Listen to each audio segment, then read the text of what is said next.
Hey trainers, hope your break was good, but we're back in excuse me! Thank you. So, I've been hearing some of you have been struggling with beating Elite Four. I'm sorry to hear that. Let's help you fix that. Welcome back to Pokémon 101.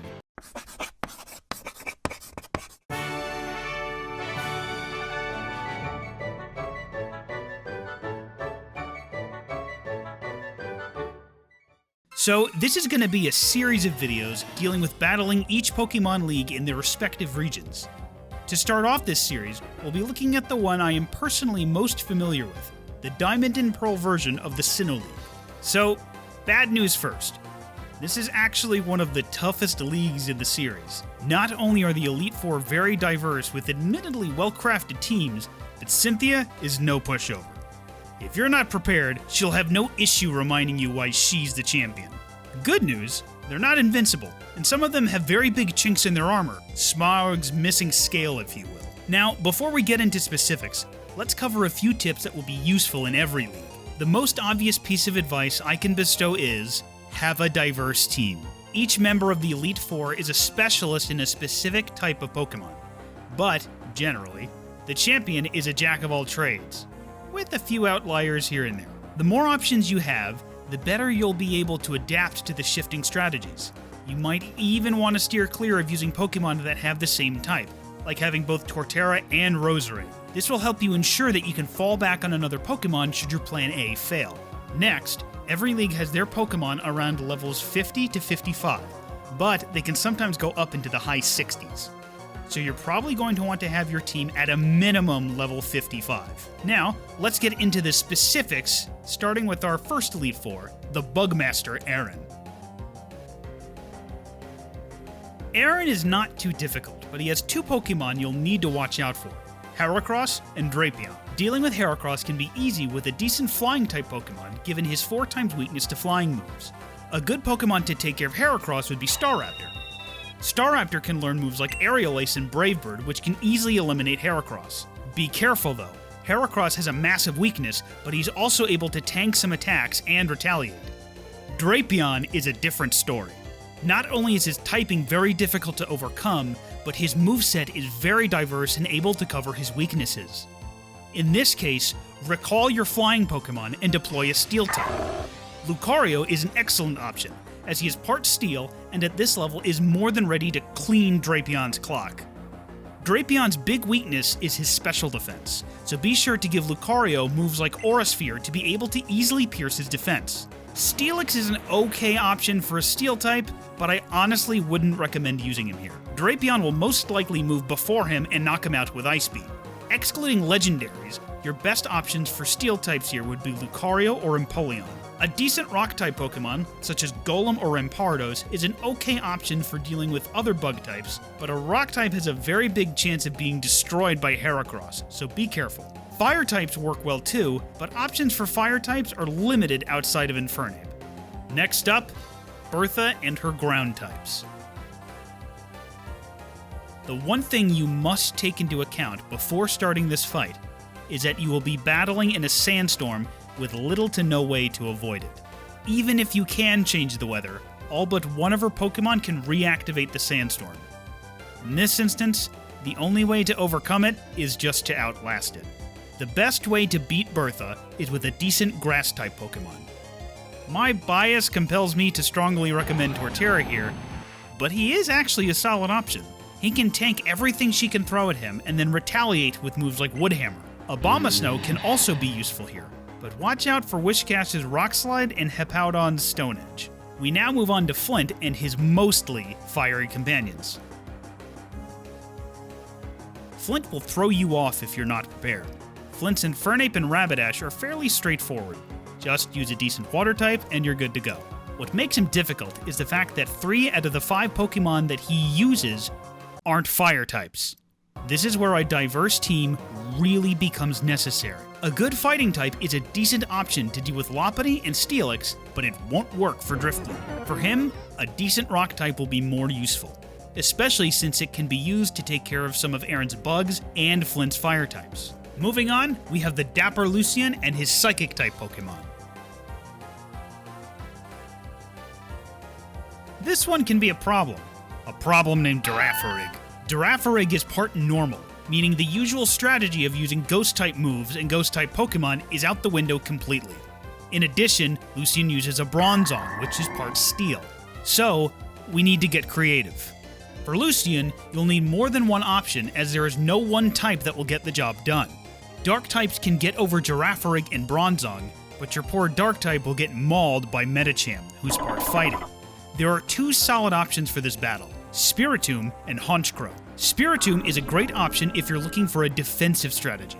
Spiritomb is immune to both Psychic and Fighting type moves, and is part Dark, so he's got access to moves like Dark Pulse. However, it's Spiritomb's defenses that we really care about.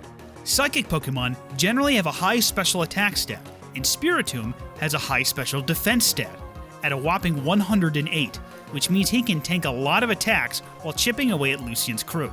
Our other contender, Honchkrow, has a very high physical attack stat at 125, and has access to Night Slash and Sucker Punch. His only downfall is that he's classified as a glass cannon. His defense is very low, and unless he hits very hard and very often, he could be brought down himself, so be careful. Aside from those options, another viable strategy is to attack the secondary type of the Psychic Pokemon. For example, since Bronzong is part Steel, you could use a Fire-type Pokemon like Rapidash and beat him that way. After all that, we finally come to the star of the show, the champion herself, Cynthia. Cynthia, in my opinion, is one of the strongest champions in any generation I've played thus far. Her team is very well crafted, expertly tutored, and all over the place. Due to the construction of her team, she is equipped to give even teams utilizing Dialga or Palkia a run for their money, as a few of her Pokemon know very good Dragon-type moves. The first obstacle is your Spiritomb. Spiritomb is a difficult Pokemon to get over, for all the same reasons I suggested using him for Lucian's team. But if you ended up acquiring one and using it for a while, you should be able to organically learn what works and what doesn't work as far as strategies to deal with him. The next hurdle is her Milotic. Milotic is where things start to get real. Milotic has a high special attack and a high special defense. Then there's its moveset. To start, it has access to Mirror Coat, which can make special moves a really poor strategy since Milotic can tank those attacks and then counter it with double damage. It then uses Aqua Ring to help it continue to keep tanking. Milotic's special attack stat is put to use with Ice Beam and Surf. So, what do we do? Well, one of the best ways is to use a Pokemon like Snorlax. Snorlax has a ridiculous amount of HP, coupled with a high special defense, meaning Snorlax can tank a lot of damage and keep fighting. In addition, Snorlax has a good physical attack stat, so he can chip away at Milotic from that angle. After that is her Lucario. Lucario has become very popular for a reason. He's strong. Like, really strong. He has an attack stat of 110 and a special attack stat of 115, and he's really good at using them. His strongest attack is Aura Sphere, since it's very powerful and it almost never misses.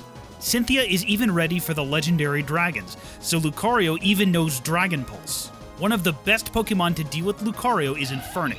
Infernape actually has the speed advantage over Lucario, and Lucario's defenses leave a little to be desired. Infernape can actually come out on top from multiple angles. He can either take advantage of Lucario's steel typing by using fire moves like Flare Blitz, or fighting moves like Mach Punch. Cynthia's Gastrodon and Roserade are formidable, but at this point they're not too much of a problem, and you most likely have a Pokemon that can deal with them anyway. But we'll quickly go over it just in case.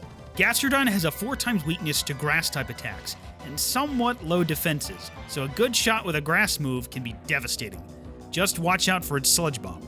Roserade can be taken out with Fire, Flying, or even Psychic-type Pokemon. If you've made it this far, you probably have a Pokemon that can fill that role just fine. We now move on to Cynthia's pride and joy. Her level 66 Garchomp. This thing is an actual monster. Garchomp is classified as a pseudo-legendary, meaning its stats are higher than a regular Pokemon. This is proven by her attack stat of 130, and the fact that none of her stats are especially low. The biggest thing to watch out for is her Dragon Rush. Dragon Rush can be very deadly if you're not ready for it, and although it doesn't have the best accuracy, it doesn't seem to miss as often as it should. Ugh. In addition, she has access to Earthquake for sheer stab power, and Brick Break to cover its 4 times weakness to Ice-type moves. High defense and HP is going to be the best way to deal with Garchomp. A very good option is actually Dialga. Dialga is part Steel, which means 2 things when it fights Garchomp. Number 1, Dialga's Steel type actually cancels out its weakness to Dragon-type moves, so it won't be so easily KO'd by Dragon Rush.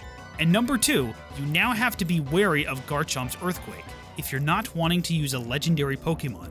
A Pokemon like Torterra can actually contend pretty well, given that it has a high attack and defense, but it does lack any moves that are super effective against Garchomp.